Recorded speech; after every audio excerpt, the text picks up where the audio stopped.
Y el día de ayer nosotros estábamos en la presentación de una fílmica patriótica de Juárez Castillo y nos fuimos a tomar un café a Café Santo Domingo ahí en Agora Mall y me dio mucho gusto encontrar un amigo de infancia. Naturalmente él nos llevaba, nosotros estábamos en primaria y ya él estaba saliendo como bachiller.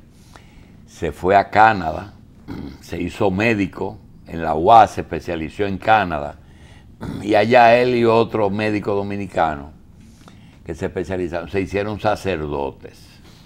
Ese sacerdote que yo encontré ayer es obispo retirado de los Príamo Tejeda, ya tiene 81 años, se ve muy joven, pero no le ha pasado eso solamente a él y a mí, sino que cuando mataron a Trujillo, que nació el movimiento sindical, un grupo de trabajadores dominicanos conformaron los sindicatos de trabajadores en la República Dominicana, diferentes.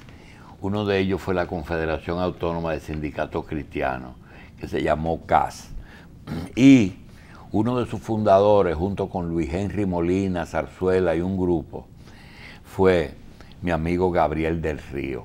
Me da mucho gusto verlo, los jovencitos. Parece que él tomó el agua de la fuente de la juventud. Ahí tenemos a Gabriel, a quien le damos la bienvenida. Gabriel, gracias por estar aquí. Gracias, Paul. Resulta lo siguiente, cuando llegué al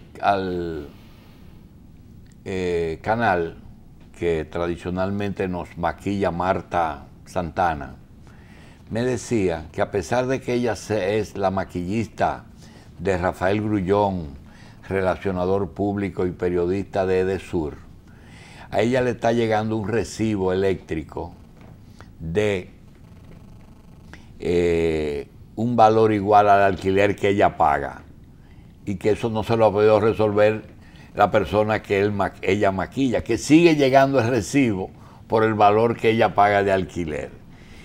Y resulta que a ella no la han convocado al pacto eléctrico. Lo mismo está ocurriendo con algo que está pasando con el Código Laboral. Los sindicatos, el gobierno, los empresarios, pues están discutiendo y se supone que los sindicatos representan al trabajador, pero los trabajadores dominicanos no conocen lo que se está discutiendo, porque no hay un proceso de difusión suficiente para que todo trabajador dominicano o extranjero sepan qué se está discutiendo. Gabriel, vamos primero a hacer un poquito de historia. ¿Qué es la CAS? Bueno, la CAS es una confederación, es una organización que agrupa federaciones y sindicatos. Es una... La confederación agrupa federaciones y las federaciones sindicatos. O asociaciones también, porque tenemos, por ejemplo, tenemos la Federación de Bares y Restaurantes, FENATRABORES, que agrupa a todos los trabajadores, la mayoría de los trabajadores... De la comida y la bebida aquí. No, sobre todo de Bávaro, del este. De hoteles. Tenemos los hoteles, fundamentalmente los hoteles. Ahí tenemos unos 35.000 trabajadores organizados en esta zona, de las cadenas Riu, Meliá, Iberoetal. ¿Y cuántas confederaciones como la CAS existen en el país? Bueno, realmente hay tres más fuertes. ¿Cuáles son? La CENUS, la CENUS, la Confederación Nacional de la Unidad Sindical, sí. La CNTD, que es la Confederación Nacional de Trabajadores Dominicanos, y la CAS. ¿Son afiliadas a partidos políticos las tres? No, ninguna estamos ligadas a partidos políticos. Tenemos la libertad de cada compañero que quiera pertenecer a su partido, puede participar. Cuando se nombra un consejo directivo en que hay participación laboral, esas son las tres instituciones que representan a los trabajadores, por ejemplo, en el Seguro Social, correcto, para poner un ejemplo. Y en la Secretaría de Trabajo. El Consejo de la Seguridad Social, en el Infotep, en el IDSS todavía. O sea, somos las tres organizaciones que estamos a esos niveles. A nivel de una gran masa de trabajadores, el este es la masa principal, pero ustedes tienen en total la CAS más de 100.000 trabajadores afiliados. Claro, nosotros tenemos más de 250.000 trabajadores, la confederación solo nosotros. Sí. por supuesto, no solamente dependientes, tenemos trabajadores de la economía informal, tenemos trabajadores organizados, pensionados, jubilados, madres solteras, envejecientes, tenemos trabajadores campesinos del campo, de la reforma agraria, o sea que somos un movimiento, más que una pura central sindical, son un movimiento de trabajadores, o sea que agrupamos toda clase de trabajadoras. Bien, no vamos a revisar el código existente, el código laboral, sino vamos a decirle al país y a los trabajadores qué cosas están en discusión, cuáles son los puntos que están en discusión, Gabriel. Ahora mismo lo que estamos discutiendo todo el procedimiento jurídico de cómo hacer el diálogo previamente antes de ir al proceso judicial. O sea, estamos todavía discutiendo cosas, si se quiere, de importancia, pero no lo fundamental. Porque el sector empleador lo que ha querido insistir es en todo lo que es la cesantía, el problema de tiempo. Un momentito, eso es importante. El sector empleador, es decir, los patronos, insisten en 2 puntos, que es en la cesantía y en qué más. Bueno, en horario de trabajo. Y en los horarios. El horario de trabajo es un punto importante. ¿El horario de trabajo oficial es de 40 o de 44 horas? 44 horas todavía. ¿Y qué quieren ellos? Bueno, ellos lo que quieren es, lo que han planteado, es que en cuanto al horario de trabajo se pueda permitir ya el trabajo del 4x4, como se le llama, que tú trabajas 4 días corridos y 4 días de descansa, pero trabajas 4 horas, trabajas 12 horas al día por 4 horas, y entonces tiene 4 días de descanso. ¿Quién quiere eso? Bueno, el sector empleador, hay sectores empleadores que están propiciando que en las empresas se permita. Ya hay algunas empresas que tienen este sistema. Las empresas, en algunas empresas de zona franca, por ejemplo la Gildan, allá en Bonao. ¿Y qué beneficio tiene eso? Bueno, para la empresa sí, porque no hay horas extras. Ah, ya. No hay día de trabajo, de fiesta. Ah, ya. Son trabajos corridos. Entonces, no hay trabajo día no hay día feriado. Y finalmente, cuando tiran los numeritos, se benefician en una cantidad de días. Y también el sistema de ¿En perjuicio del trabajador? En perjuicio del trabajador. ¿Ustedes se oponen? En principio sí. Bien. Gabriel, está claro eso. En la cesantía que el trabajador dominicano recibe un salario 13 en diciembre, ahí no hay discusión. Los que tienen beneficio bonos, no hay discusión. El preaviso y la cesantía, ¿en qué se diferencian? Preaviso y cesantía, ¿en qué se diferencian esos dos temas? El preaviso es cuando un empleador o un trabajador, por ejemplo, caso un empleador quiere sacar a un trabajador, le avisa, preavisa, y le dice, mire, te voy a despedir dentro de 30 días. Es el preaviso. ¿Y es cierto que el trabajador, en caso de que se va, tiene que darle preaviso al patrón? Bueno, en la teoría. En la práctica el trabajador casi nunca quiere irse. Es despedido por distintas razones.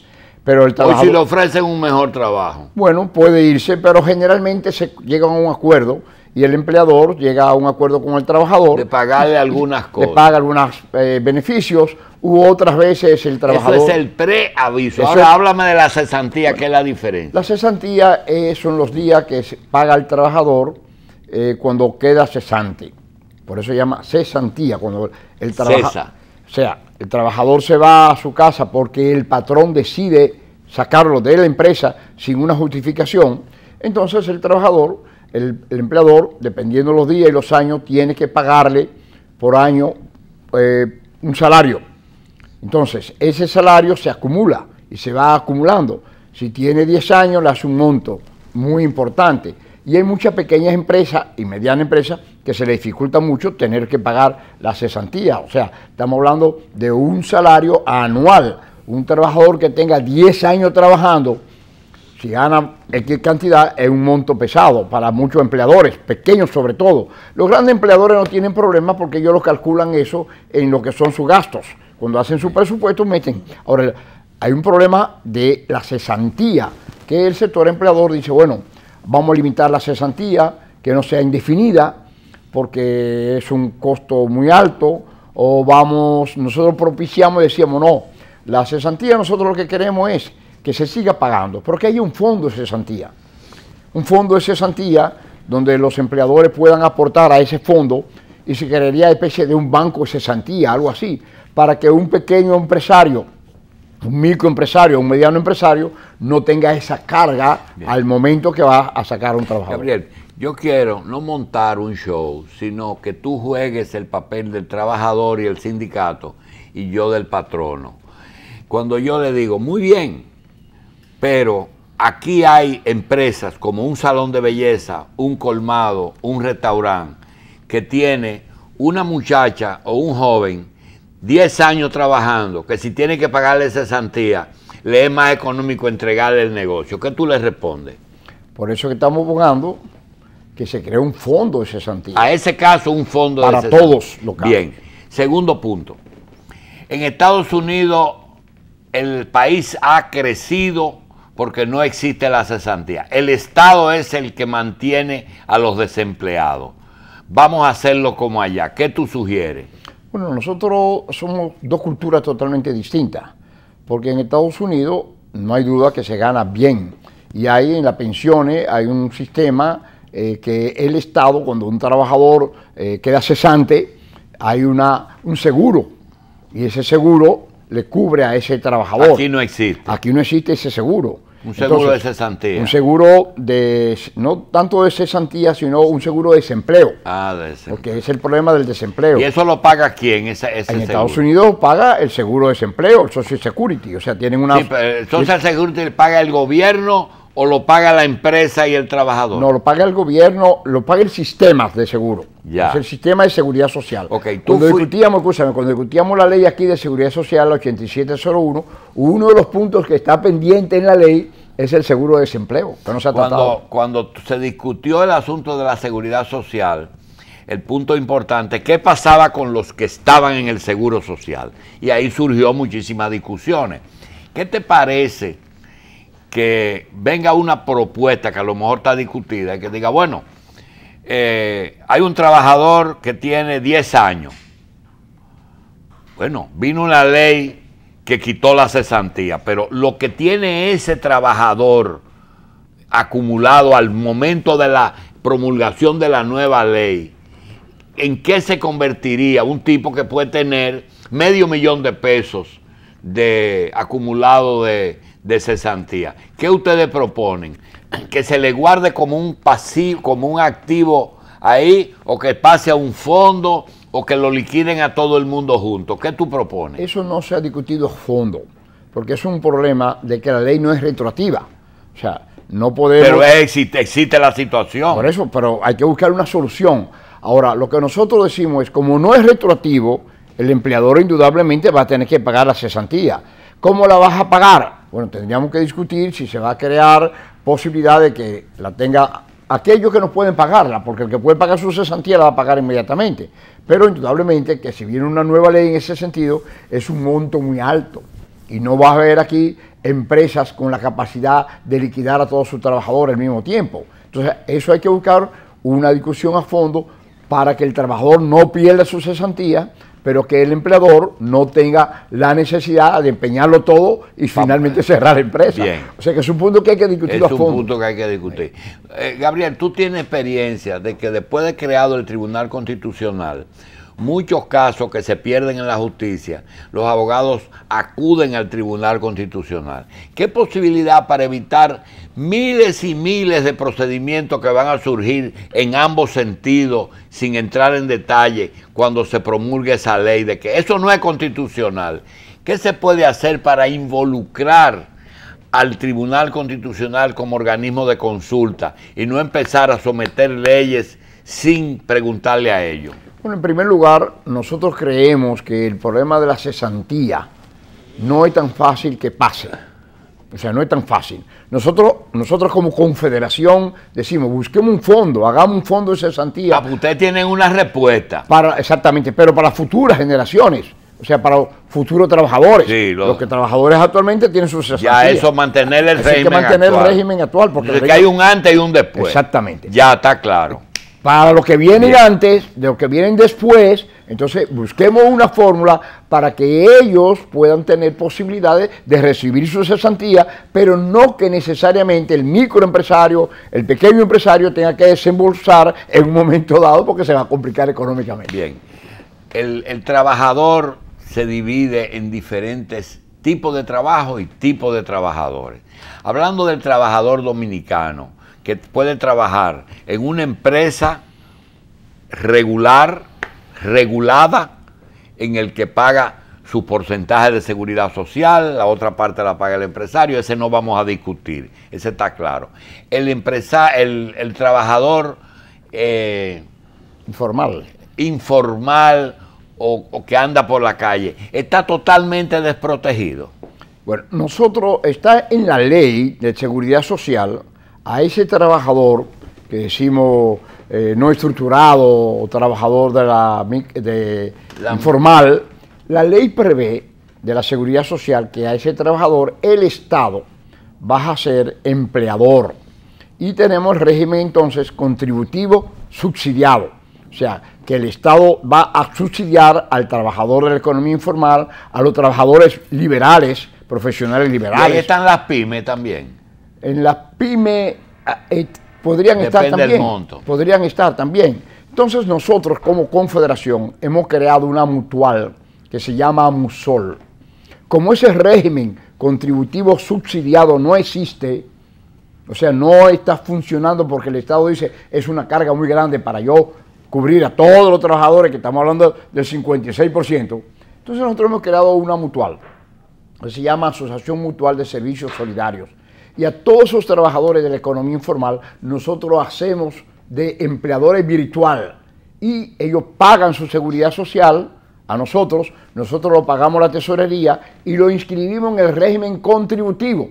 Yeah. Pero pagando el trabajador lo que hace de empleador y lo que hace de trabajador. Sí. Y tenemos más de 14.000 trabajadores de la economía informal, muchachas de la casa de familia, que están recibiendo la seguridad social. Pero por supuesto, estamos hablando del 56% de los trabajadores que están en ese régimen y solamente tenemos alrededor de 14.000 con la familia. ¿Y la zona franca tiene un régimen diferente? No, tiene que pagar contributivo. Todos los trabajadores zona franca. Y con respecto a preaviso, cesantía, doble sueldo, vacaciones y esas cosas. No, igual. Y cuando en una zona franca te dicen, no, yo trabajo por destajo aquí. Bueno, no, por destajo es generalmente igual, no importa que trabaje por destajo. Igual, se le acumula igual. Se le calcula igual. Se le calcula igual, no importa que sea. Vamos a hablar ahora del trabajador extranjero. Cuando un haitiano trabaja aquí en el campo, ¿qué protección tiene? Si es legal. Ilegal. El ilegal tiene todos sus derechos reconocidos también como un trabajador. O sea, un trabajador ilegal viene, trabaja, hay que pagarle. Tiene su derecho normal. Ahora, ese trabajador ilegal, en cualquier momento, un patrón inescrupuloso lo coge y le dice, te denuncio. Va afuera. Va afuera va. Y entonces pierde su trabajo. Ahora, si ese trabajador aún ilegal va a la Secretaría de Trabajo y reclama, tiene derecho a que se le pague lo que dice la ley. ¿Ustedes apoyarían una ley que castigue a los patronos dominicanos que empleen ilegales? Nosotros creemos que es fundamental legalizar a todos los ilegales. Y en ese sentido nosotros decimos, bueno, aquí tenemos que resolver el problema de la ley. La ley te manda 80-20, el 20% de extranjeros. Bueno, legalícelo, haga que esté legalizado. Que sean residentes. Que sean residentes. O que tengan un contrato de trabajo. Porque es que el país no puede mantener, una economía como la que está sucediendo ahora, donde tenemos una cantidad de trabajadores extranjeros, no solamente haitianos, que son ilegales. Y entonces, ¿qué sucede con esta ilegalidad? Que le quita oportunidad al trabajador dominicano por muchísimos factores que se dan. ¿Ustedes ven en la mano de obra extranjera un competidor? Indudablemente que sí. Pero ustedes ¿qué luchan? Porque tienen que luchar por el trabajador universalmente, es decir, hay un conflicto de ustedes. Es un conflicto, pero nosotros como dominicanos, porque como dominicanos tenemos necesariamente que defender al trabajador dominicano. Y la inmigración tiene que ser limitada en función de las necesidades que tenga el país. Porque si el país necesita un tipo de trabajador para realizar una labor que el dominicano no la realiza, es justo que alguien la haga. Pero no podemos permitir que en República Dominicana tengamos más trabajadores extranjero que lo que el país necesita, Bien. porque le quita la oportunidad al trabajador dominicano, como en cualquier país del mundo que suceden esas actividades. Con ayuda de don Gabriel, doctor, a mí me gustaría aclarar lo siguiente. Con relación a la cesantía, hay que establecer que la cesantía no es un derecho adquirido, es una indemnización que se genera cuando hay un incumplimiento a la ley. Porque si un empleado es despedido de manera justificada, pues la empresa queda liberada de pagar la cesantía. Igual, si usted cumple con el preaviso, pues queda liberado también de pagar el preaviso. Por lo tanto, la discusión, me gustaría que eso quede claro, porque a veces se piensa que la cesantía es un derecho adquirido y no es así. Solo ocurre cuando hay un incumplimiento, una violación a la ley de entrada, es así. No, no necesariamente un incumplimiento a la ley, porque la ley dice que cuando un empleador quiere sacar a un trabajador, lo puede, dándole sus prestaciones, lo puede sacar sin problema. O sea que cuando hay un cumplimiento a la ley es cuando el trabajador tiene el fuero sindical. Cuando tiene fuero sindical, entonces ya entra a otro proceso. Pero cualquier empleador puede sacar a un trabajador y solamente le da su prestación, le da su cesantía. Ahora, nosotros decimos que la cesantía se convierte ya per se en un derecho adquirido, porque usted tiene ya un tiempo trabajando y ese se va acumulando esa cesantía ya como un derecho adquirido. Ahora, cuando un empleador quiere sacar a un trabajador, entonces tiene que darle su preaviso y su cesantía. O el trabajador te trabaja el preaviso, porque también el trabajador te puede trabajar el preaviso y no tiene que pagar el preaviso. Pero si es justificada, no tiene que pagarlo. No, si es justificado, tiene que pagarlo. Solo paga vacaciones y proporción de salario preaviso. Y proporción de salario de Navidad. Claro, pero tiene que pagar si es injustificado. Yo Si quiero es sacar a un trabajador. tengo que pagarlo. Gabriel, la casa ha dado señales siempre de sensatez, de que no son unos locos viejos que andan haciendo huelga por cualquier... Eso es lo que ha marcado tu vida y quizás a veces hasta yo mismo los acuso de que han negociado mucho con los patronos, sobre todo en el proceso de capitalización. Se quedaron muy tranquilos. Sin embargo, yo quiero preguntarte dos cosas importantes. Ustedes clasifican las empresas constantemente, es decir, diferencian bien en lo que es Central Romana Corporation o una pequeña pyme de un soldador en Herrera, en los Alcarrizos, que tiene que irse ahí porque la luz es más barata. Indudablemente que hay una gran diferencia en las grandes empresas y en las microempresas. Todavía las pequeñas empresas todavía tienen una pequeña diferencia, porque tenemos la microempresa, que es cualquiera, una mediana empresa y las grandes empresas. Entonces, esa microempresa indudablemente que tiene un carácter totalmente distinto, pero la ley no lo ve así. O sea, cualquier trabajador tiene la misma ley. Misma. Ah, ya. Es igual, la única diferencia que tenemos en la ley son a las muchachas que trabajan. ¿Y la Secretaría de Trabajo no discrimina eso y no diferencia eso? No, porque es que la ley no es elástica. No la diferencia. Bien. Solamente hay diferencia en las muchachas que trabajan en casa de familia, que no hay que pagarle las prestaciones de la cesantía. ¿Hay algún régimen especial que diferencie la muchacha de casa de familia, el trabajador del campo, el trabajador regular, el trabajador de zona franca, o es el mismo sistema para todo el mundo? A excepción de la casa de familia. La muchacha de casa de familia tiene un régimen separado, distinto, pero bien, después todos los trabajadores están en la misma condición. Bien. La palabra competitividad en un sindicato, ¿tiene algún significado? Claro que sí.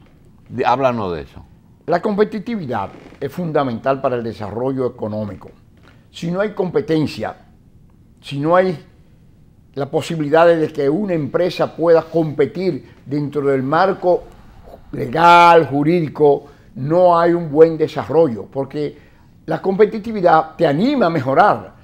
La competitividad te anima a ponerte en mejores condiciones para tú poder avanzar. Si tú no tienes capacidad de competir con mejores productos, mejores formas, mejor elaboración, mejor contenido, mejor presentación, todo esto tiene unas desventajas con aquel que se prepara para hacer una verdadera competencia, teniendo en cuenta toda esa actividad importante, que a la gente compra aquel mejor producto, aquella mejor presentación y aquella calidad. Bien, Gabriel, en los años 60, la generación nuestra soñó y pensó que la Iglesia Católica tenía la fórmula ideal para aplicar lo del bien común. Ese era el lema, el bien, lo bueno para todos. Y creó la doctrina social de la Iglesia. El instrumento político que se elaboró fueron los partidos social y demócratas cristianos y los sindicatos clasistas, los sindicatos cristianos. ¿Qué pasó que eso desapareció? El neoliberalismo acabó con todo, como decimos. La concepción neoliberal volvió a retomar muchas fuerzas. ¿Y era la solución del problema? No, porque es fundamentada en el individualismo. No, la doctrina social de la Iglesia era la doctrina social cristiana, la doctrina social de la Iglesia, a través de sus encíclicas sociales, las renovaron, 40º año, todas esas cartas trazan una pauta bien clara, bien definida, que son soluciones. Y entre ellas, por ejemplo, una cosa que la Iglesia te plantea claro es que nadie puede ganar más de 20 veces que otra persona. ¿Y qué diferencia tenían ustedes con los socialistas y los comunistas? Que había una diferencia. Con los comunistas, grandes diferencias.